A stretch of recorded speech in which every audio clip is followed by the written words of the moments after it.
نمیدونم چی بپوشم. این از صبح اصلا استرس دارم. این کمد ریختم بیرون، نمیدونم چی تنم کنم. این پیدا کردم. خب این خیلی قشنگه، یعنی تو تن من خیلی قشنگه، به من خیلی میاد. ولی خب مثلا اینم خب من همیشه با خودم میگفتم اگه یه روزی خواستم عکس من تو روزنامه جایی بزنن یا مثلا فیلمی چیز خواستم بگم مثلا اینو بپوشم. خب این فیلم کنم شکیل‌تر، ولی نمیدونم مثلا از صبح کمد ریختم بیرونم، دستپاچه شدم، نمیدونم بعد چیکار بکنم. دیوونه شدم به خدا. حالا من نمیدونم چی شده، اصلا میخوام بیان اینجا تو دیوونه خونه با من مصاحبه کنن. از کی تا این مثلا داستان زندگی دیوونه جذاب شد.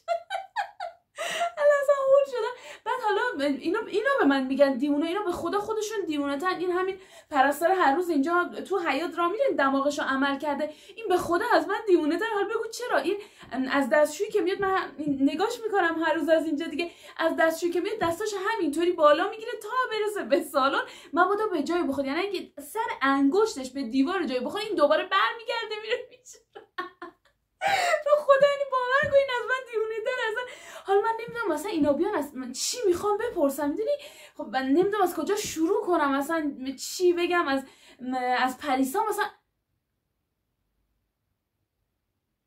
نه پریسا که نه، پریسا نه، میدونی پریسا حالم بد میکنه. نه پریسا نه.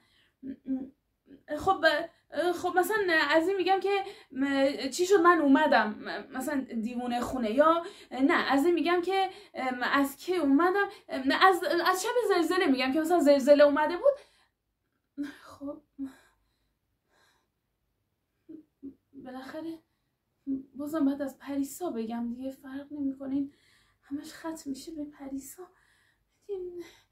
میدونین این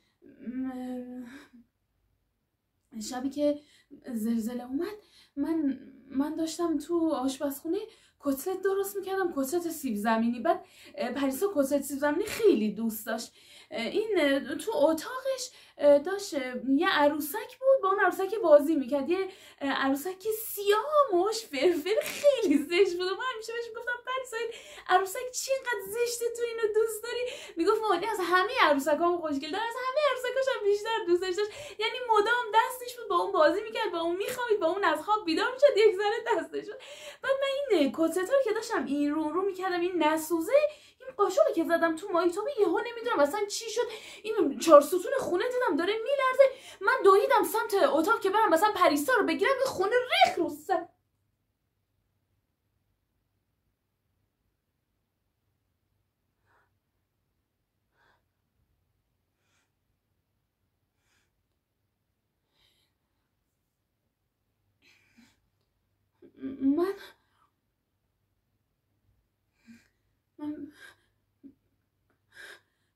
من از زیر آوار که در آوردن به هوش که اومدم گفتم کو پریسا؟ گفتن پریسا نیست. گفتم مگه میشه؟ پریسا همینجا بود، توی خونه بودیم دیگه، 4 قدم با من فاصله داشت. پریسا مگه میشه نباشه؟ چرا اول اصلا نرفتین اونو در بیارین؟ چرا اومدین منو پیدا کردین؟ اول اونو بعد پیدا میکردین. گفتم ما هرچی گشتیم پریسا نبوده. گفتم جوک دارید میگین پریسا مگه میشه نباشه؟ 4 قدم پریسا من فاصله داشت، خودم میرم پیداش میکنم. من رفتم این آجرا رو اینا رو همه رو دادم کنار، این خاکا رو ریختم کنار، این عروسکش رو من پیدا کردم. این عروسکش با همون مای فرفری گفتم سیاه بود، خیلی زشت شد. این عروسکش رو دیدم اصلا خوشحال شدم، دلم روشن شد. گفتم خب بیا این عروسکش و خودش هم اینجاست دیگه، عروسکش دستش بوده اینجاست دیگه. این خاکا رو هی زدم کنار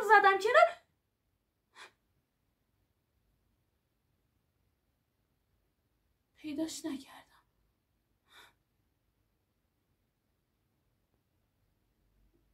پریسا رو پیداش نکردم، هرچی گشتم نبود.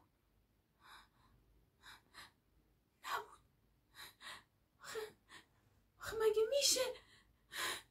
ما یه جا بودیم با هم، 4 قدم با هم فاصله داشتیم دیگه. این مگه میشه مثلا عروسکش باشه خودش نباشه؟ مگه میشه همچین چیزی؟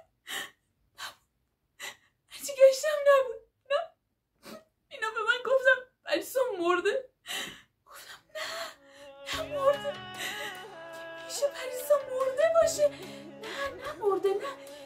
عروسکش هست. این عروسک همیشه دستشون حتما خودشم هست. نه مرده هست. اینا از همون روز 10 سال منو انداختن اینجا تو دیوونه خونه. میگم تو دیوونه شدی. من دیوونه نشدم. من دنبال بچه‌م میگردم. مگه مثلا کسی که دنبال بچه‌ش میگرده دیوونه است؟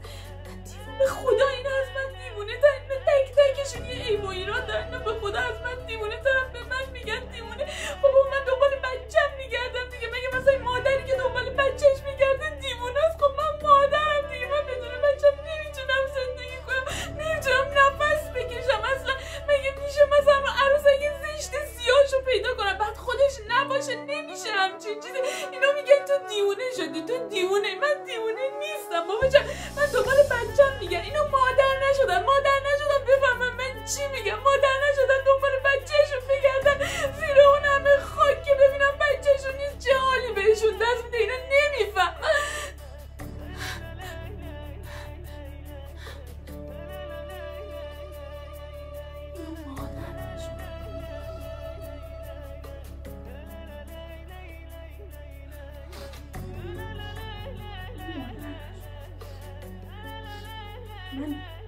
من از پریسا وقت صحبت میکنم این حال من بد میشه. من فکر کنم اینا بیان میگن جو باشه میرسن.